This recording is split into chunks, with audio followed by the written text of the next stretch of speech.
আমাদের সরকারের বয়স তো মোটে 2 মাস। আমরা অনেকগুলি অব্যবস্থাপনা, অরাজকতা উত্তরাধিকার সূত্রে লাভ করেছি। এই জিনিসগুলি আমাদের এখন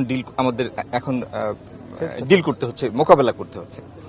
বাংলাদেশের সব থেকে বড় যে সমস্যা সেটি হলো এখানকার বিদ্যুৎ উৎপাদন এখনো মূলত গ্যাস নির্ভর, কিন্তু গ্যাসের চাহিদার মাত্র 1700 MMCFD আমাদের দেশীয় গ্যাস ক্ষেত্র থেকে আসে, আর 900 MMCFD আমরা এলএনজি বাইরে থেকে আমদানি করি, কিন্তু তারপরেও আমাদের চাহিদা থেকে যায় আরো 1000 MMCFD।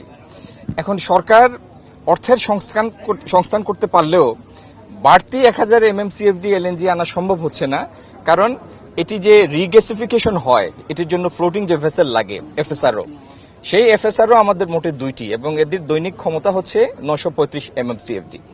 আমরা ল্যান্ড বেসড এফএসআরও এবং অফশোর এফএসআরও আরো জন্য টেন্ডারে যাচ্ছি, জ্বালানি মন্ত্রণালয় যাচ্ছে, নির্মাণের উদ্যোগ নিচ্ছে, যাতে আমাদের এলএনজি আমদানির ক্ষমতা বৃদ্ধি করা যায়। আরেকটি বড় সমস্যা হচ্ছে আমরা তেলেও আমদানি নির্ভর, গ্যাসেও এখন আমদানি নির্ভর, কিন্তু এটির জন্য বড় কোনো সাস্টেইনেবল স্টোরেজ তৈরির উদ্যোগ আমরা নেই।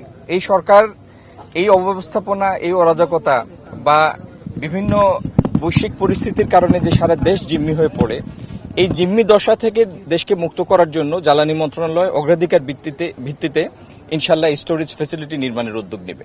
তো ইনশাল্লাহ একটা সময় যখন এই স্টোরেজ ফ্যাসিলিটিগুলি তৈরি হয়ে যাবে, হঠাৎ কোনো বৈশ্বিক ঘটনার কারণেও এরকম আমরা এই